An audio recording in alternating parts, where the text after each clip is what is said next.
नमस्कार विनोद जी। नमस्ते सरला जी। पिछले सत्रों में हमने एफपीओ के गठन, गवर्नेंस और वैधानिक अनुपालन लीगल कंप्लायंस पर विस्तार से चर्चा की है।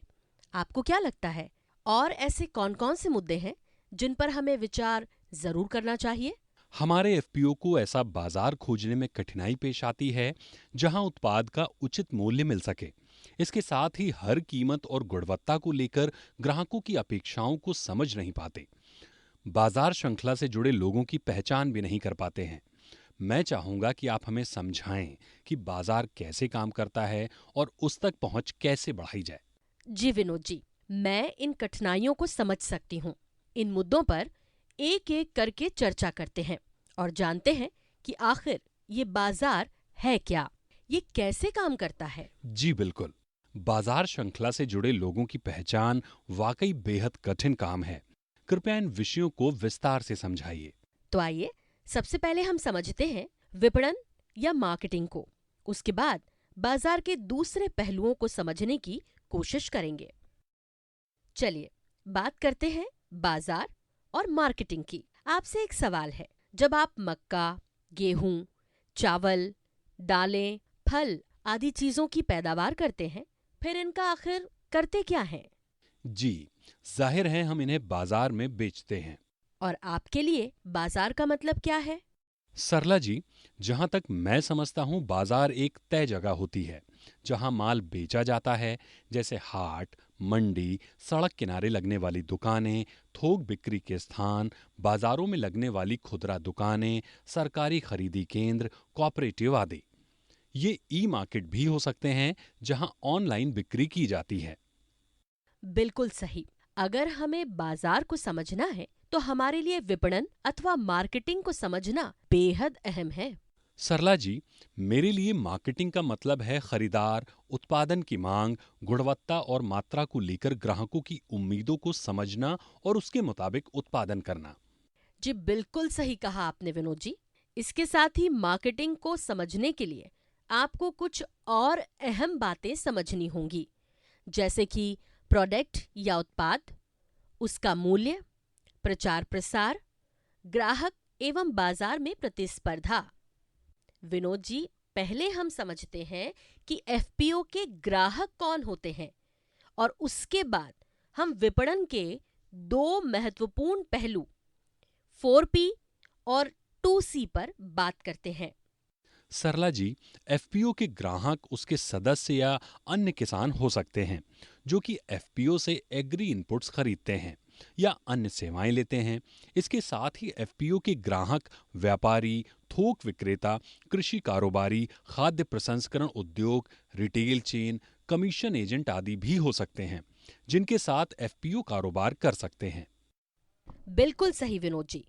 मार्केटिंग के लिए ये समझना सबसे अहम है कि आपके ग्राहक कौन हैं, वो किस उम्र समूह से आते हैं, उनकी आमदनी कितनी है और वो किस स्थान पर रहते हैं और उनकी रुचि क्या-क्या है। अब हम 4P के बारे में चर्चा करते हैं, जिन्हें मार्केटिंग मिक्स भी कहा जाता है। मैं आपको ये अमूल की कहानी के जरिए समझाऊंगी। अमूल कोऑपरेटिव की शुरुआत 1946 में हुई। इसमें 1,85,000 सोसाइटियां शामिल हैं। 1,60,00,000 दूध उत्पादक इन सोसाइटियों को दूध सप्लाई करते हैं। अमूल से 218 जिला कोऑपरेटिव मिल्क यूनियन और 28 राज्य मार्केटिंग फेडरेशन से जुड़े हैं। अमूल का टर्नओवर 33,150 करोड़ रुपए सालाना है। विनोद जी, 4P का पहला P जो कि प्रोडक्ट के लिए उपयोग होता है, इसको समझने के लिए हम अमूल का उदाहरण लेते हैं। विनोद जी, क्या आप बता सकते हैं कि अमूल के कौन-कौन से प्रोडक्ट्स हैं? सरला जी, मैंने अमूल के कई प्रोडक्ट्स उपयोग किए हैं, जैसे कि Amul milk, Amul Taaza, Amul butter, Amul cheese, Amul ice cream, पनीर, दही, घी, Amul chocolates, fresh cream, pouch buttermilk आदि। जी बिल्कुल सही। अमूल के पास अलग-अलग तरह के ग्राहकों के लिए अलग-अलग प्रोडक्ट्स की रेंज है। हर एक प्रोडक्ट्स की क्वालिटी, पैकेजिंग और लेवलिंग विभिन्न प्रकार के ग्राहकों को ध्यान में रखकर होती है। पहले पी यानी प्रोडक्ट के बारे में जानने के बाद हम दूसरे पी की, जो कि प्राइस या कीमत के लिए उपयोग होता है, उसे समझने की कोशिश करते हैं। चलिए देखते हैं कि अमूल अपने प्रोडक्ट्स की कीमतें कैसे तय करता है। अमूल की कीमतें ग्राहक सेगमेंट के मुताबिक तय होती हैं। आम लोगों की जरूरत के प्रोडक्ट्स जैसे दूध, घी, आइसक्रीम, दही, चीज, मक्खन आदि की कीमतें कम रखी जाती हैं। खास तरह के प्रोडक्ट्स जैसे अमूल स्प्रे, प्रोलाइट, मिल्क पाउडर और चॉकलेट्स महंगे दामों में बेचे जाते हैं।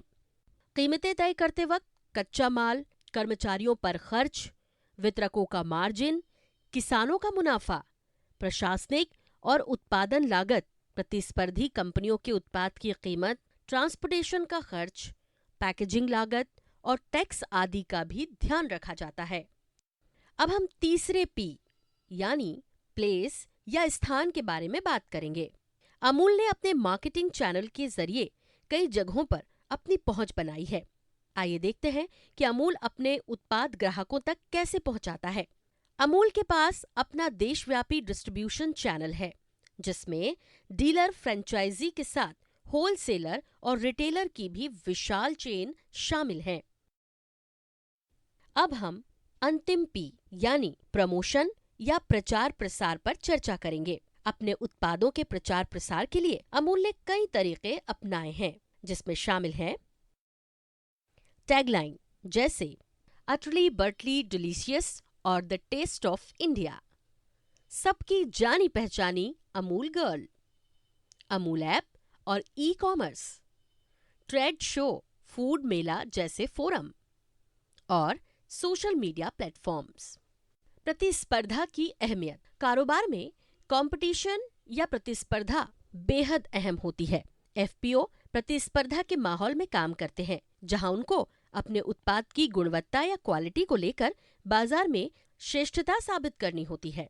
जी बिल्कुल सरला जी, जब हम बाजार में पहुंचते हैं तब हमें अपने प्रतिस्पर्धी के बारे में पता होना चाहिए और उसी के मुताबिक हमें अपने उत्पाद और सेवाओं के लिए रणनीति तैयार करनी चाहिए, ताकि हम भी बाजार में एक मजबूत प्रतिस्पर्धी के तौर पर उभर सकें। जी, इसलिए एफपीओ को न सिर्फ अपना उत्पाद विकसित करना होता है, बल्कि उसकी अपनी अलग खासियत भी पैदा करनी होती है, जिसे मार्केटिंग भाषा में यूनिक सेलिंग प्रोपोजिशन यानी यूएसपी कहा जाता है। यूएसपी आपका प्रोडक्ट की एक ऐसी अनोखी विशेषता होती है जो उसे अपने प्रतिस्पर्धियों से अलग करती है।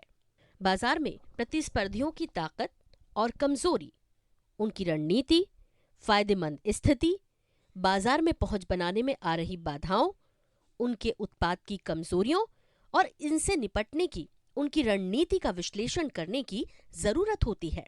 बिल्कुल सही कहा सरला जी आपने। विनोद जी, हम एक केस स्टडी लेते हैं और उसमें एफपीओ के उत्पादों की मार्केटिंग के कुछ टिप्स समझते हैं। प्रोडक्ट उत्पाद, ग्राहक की समझ, प्रोडक्ट कोर फीचर यानी उसकी खासियतों की पहचान जिन्हें आप अपने प्रोडक्ट में शामिल करना चाहेंगे। प्रोडक्ट डिजाइन विकसित करें, जैसे नाम, विशेषताएं, कीमत, फायदे आदि। कोर प्रोडक्ट विकसित करें। कोर प्रोडक्ट यानी मुख्य उत्पाद के इर्द गिर्द अपने दूसरे प्रोडक्ट्स तैयार करें।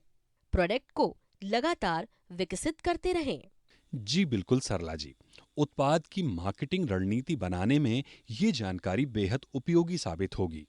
प्राइसिंग, मूल्य निर्धारण, अपने ग्राहकों की क्रय शक्ति यानी खर्च करने की क्षमता पर विचार करें। इनपुट लागत, उत्पादन लागत, प्रोसेसिंग लागत, ट्रांसपोर्टेशन खर्च, मार्केटिंग खर्च जैसी कई लागतों का ख्याल रखें। प्राइसिंग यानी कीमत तय करते वक्त मुनाफे को भी उसमें शामिल करना चाहिए। कीमतें प्रतिस्पर्धी होनी चाहिए, यानी बाजार में आपके प्रतियोगी ने सामान उत्पादों की कीमतें कितनी तय की है, इसका भी ख्याल रखें। बिल्कुल, कीमतों को लेकर अब काफी गहराई से बात समझ आई है। प्लेस, स्थान, उन जगहों या बाजार की पहचान करें जहां आपके उत्पाद की मांग हो। उन मार्केटिंग चैनल या माध्यमों की पहचान करें जो उस स्थान विशेष पर काम कर सके या आपके उत्पाद को ग्राहकों तक पहुंचा सके। मार्केटिंग के सभी माध्यमों का इस्तेमाल करना चाहिए, जैसे कि सरकारी, निजी और तकनीक पर आधारित चैनल्स। अंत में ग्राहकों तक पहुंचने के लिए प्रोडक्ट की डिलीवरी मॉडल को निर्धारित करें। सही कहा सरला जी आपने। ग्राहक की सहूलियत के नजरिए से भी जगह की पहचान बेहद जरूरी है, जिससे कि ग्राहक हमारे उत्पाद खरीद सकें। प्रचार प्रसार, यूनिक सेलिंग प्रपोजिशन यानी यूएसपी तैयार करें। यूएसपी के इर्द गिर्द उत्पाद की ब्रांडिंग करें, टैगलाइन तैयार करें, कोर प्रोडक्ट या मुख्य उत्पाद की खासियतों और उनके लाभों के इर्द गिर्द मुख्य संदेश विकसित करें। अलग अलग प्रचार माध्यमों का इस्तेमाल करें, जैसे कि परंपरागत माध्यम और सोशल मीडिया। सही कहा सरला जी, ये प्रमोशन या प्रचार प्रसार के लिए बहुत आवश्यक है। कस्टमर सेगमेंट या ग्राहक समूह की पहचान करें। हर ग्राहक समूह की पसंद की पहचान करें। हर एक ग्राहक समूह की जरूरत पूरा करने वाला उत्पाद तैयार करें। ग्राहक समूह के मुताबिक मार्केटिंग के चैनल का चयन करें। ग्राहकों की उत्पाद को लेकर राय या फीडबैक लेने का तरीका विकसित करें। प्रोडक्ट या उत्पाद में सुधार करते वक्त ग्राहकों की राय का विशेष ध्यान रखें। प्रतिस्पर्धा, कंपटीशन, अपने प्रतिस्पर्धी का विश्लेषण करें।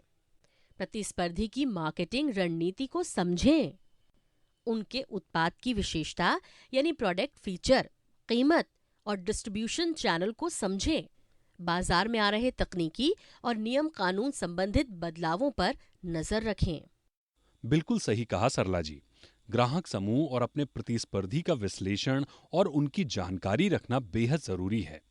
तो विनोद जी, इस सत्र से आपको क्या समझ में आया? सरला जी, एफपीओ को प्रभावशाली बनाने के लिए बाजार की समझ होना आवश्यक है।